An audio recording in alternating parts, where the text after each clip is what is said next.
why, and then sometimes you can see, well, it's a bit silly to feel like that, and you can change it. The most common ones that you may come across are mindfulness of breathing. So it's something that we all do all the time, otherwise we'd be dead. And yet we don't think about it very often. So it's very hard to just sit and breathe. Has anybody tried doing this sort of mindfulness of breathing meditation at all? Yeah? How did you get on with it? I do it occasionally, but it's quite difficult. It's very difficult, isn't it? Because it's really hard to just breathe and your mind goes off and, oh, I've got to do this, and what am I having for tea, and I could just do with some chocolate right now. So it's very hard. So you bring your mind back to the focusing on breathing, Or to get some exercise, you can do focus on walking. And just walking. It's very, very hard to just sit or just walk, rather than walking and thinking about other stuff. But you can do mindfulness of washing up. Just wash up and forget about everything else and do the plates perfectly. It doesn't have to be breathing, walking. And increasingly, you may know about this, it's used by non-Buddhists. So a lot of people are going to mindfulness courses. Have you come across that? You know, anybody going to a mindfulness course or mindfulness-based cognitive therapy? It's used by people to deal with psychological problems and depression and all sorts. But they don't put Buddhist in front of it when they advertise it, which is interesting, because it comes from Buddhism. But I had one of my students did some research, and she went to talk to people who were on these mindfulness courses, and they said, oh, if they'd said it was religious or put Buddhism in it, I wouldn't have come. So we've just been talking about this secular world. This idea that you can do you don't have to be a Buddhist to do mindfulness. Anybody can sit and try and focus their mind and try and be calm and do breathing practice and all those sorts of things. But it's interesting how, in order to get people to come to courses, they've got to sort of not call it Buddhist because it would put people off, not call it religious. I think that the people doing it should admit that it comes from Buddhism. I think the people in my student was looking at, they said, made a vague reference to it's something to do with Eastern philosophy, and then moved on very quickly. So watch out to see if you can see adverts for mindfulness courses. Then there's samatha, or calm meditation, which I think is taking mindfulness more, this is my interpretation in a way, or I'm sure Buddhists would mostly agree, that it's a deeper form of mindfulness. It's not just stopping and watching your breathing and being aware. It's a kind of total focus on one thing. And one of the words that's used is samadhi, which means one-pointedness. So you have got your mind into a state. I'm just wondering if I've ever managed to do that. Probably not. When it's totally and utterly focused on one thing and it's not distracted at all. And sometimes it's done by concentrating on one object. So traditionally there are 40 things that you can concentrate on, but it could be it's like a blue circle. I suppose it could be a cup of water, and it could be a Buddha image, it could be a candle, or just something that you're completely and utterly focused on. So you're going very, very deep into concentration. I guess maybe the nearest we get to it in everyday life is when you're really into something and you're so much enjoying writing that essay that you're completely into it and you've forgotten everything else in the world. Maybe not. So it's this total one-pointedness. And if you do it, if you practice and practice and practice, and do it every day like sometimes monks do, you can gain these meditative states. So your mind actually does go somewhere else, if you like, get into another level than ordinary everyday thinking. It's sometimes translated jhanas as trance, but that sounds a bit, doesn't it? I'm in a trance. It doesn't sound quite right to me as a translation, but it does mean that you're in a kind of deep mental state, detached from ordinary everyday thinking. And I'm only describing this I'm not describing this from experience, because I said I'm not a Buddhist and I don't do this type of meditation. But I can kind of try and imagine it. So they talk about the 4 jhanas, or 4 trances, 4 levels, so that you go really, really deeply into a focused mind. And at the first stage, you're focused, you still experience the kind of joy and happiness, and you're still sort of thinking in an ordinary way, clear thinking. And then the ordinary thinking fades away at the next stage. You've still got the joy and happiness, but your normal thinking is stilled. Third stage, the sort of joy, the kind of fizzy, I think I meant to say, the kind of excited sort of happiness has gone, and you're just left with a kind of calm happiness. And the fourth level, you're totally focused, you're totally stilled, and you're in a state of what they call equanimity, or totally even-mindedness, not bothered about, not worried, not concerned, not over-happy, just completely still and focused. And that is said to be the last state that the Buddha was in before he became enlightened. So that fourth jhana is very, very important. And you go deeper and deeper and deeper until you're completely calm, and then you can see things properly.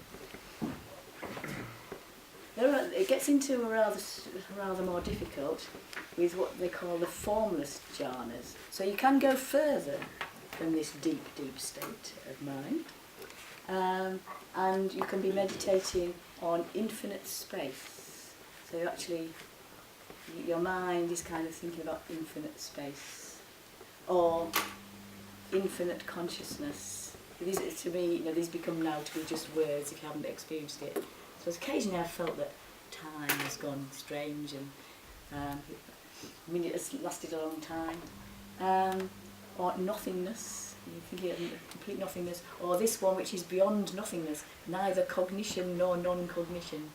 Now, if you like me, you'll be thinking, I'm now just dealing with words. These are words, I can try and imagine it, so it's neither thinking nor not thinking would be another way of putting it. And you've got to remember that people are trying to describe things that we haven't really got the words to describe. So I thought, thank you, Mr. Kernan, for asking me to come and lecture on the one thing that you can't actually talk about, because you've only got to experience it. But we have to try, and the exam boards expect you to write in words, don't they? Somebody once tried handing in a blank piece of paper, but saying, this is the deep Buddhist meaning of life, which might have passed in Buddhism, but not through the exam. So infinite, like a kind of vaguely sort of, you're in this state of mind which is so away from everyday life that it's infinite space, infinite consciousness, nothingness. And it's said that those people who, in the old scriptures, they kind of play this down a bit nowadays, but in the old scriptures there is evidence that if you get to this stage, you can develop psychic powers. But the Buddhist scriptures say you mustn't boast about them, and you mustn't use them for bad things. And you mustn't don't go around saying, I can use these psychic powers. But Buddhism is often presented as a very rational tradition, but it does have things like this in it as well. So really clever meditators in depth may be clairvoyant. You know, what does clairvoyant mean? You have to see with your mind, isn't it? See what? What can you see? Like the future, maybe? It could be the future, yeah. Or it means seeing at a distance, so you could see things that are happening in Africa, or see the future, or see something else. Clairaudience is the same, only sounds. So you can maybe hear somebody talking in Bristol. Would you want to? No, sorry. Telepathy, you can start to be able to read minds and all this sort of thing. Now we're getting into a sort of strange and weird world here. But in all Indian traditions, these things are said to be possible for people who've really trained their minds. And when I was a student, I used to ring my mum just when she was about to pick up the phone. So, that kind of thing. Maybe. So, telepathy, memories of past lives. So do you remember the Buddha under his tree? He was in a deep state of meditation, and he started to remember his past lives. They came back into his mind. And there are people who will claim that nowadays, that they have remembered past lives. And eventually, this state will lead to nirvana or nibbana. So this very, very deep state is the kind of road into enlightenment. But for those of us who aren't Buddhas, which is, I don't know if it's all of us, I don't know, you might be sitting there and not admitting it. And for the sake of all of us, you're just here doing GCSE or A-level Buddhism with the incentive of just trying to help everybody else. Could be. But I'm not, so it's very hard to imagine it. But you can imagine being in a deep, deep, deep, deep state where these things came into your mind. And I've already mentioned the don't touch it because it will move. The enlightenment experience of the Buddha.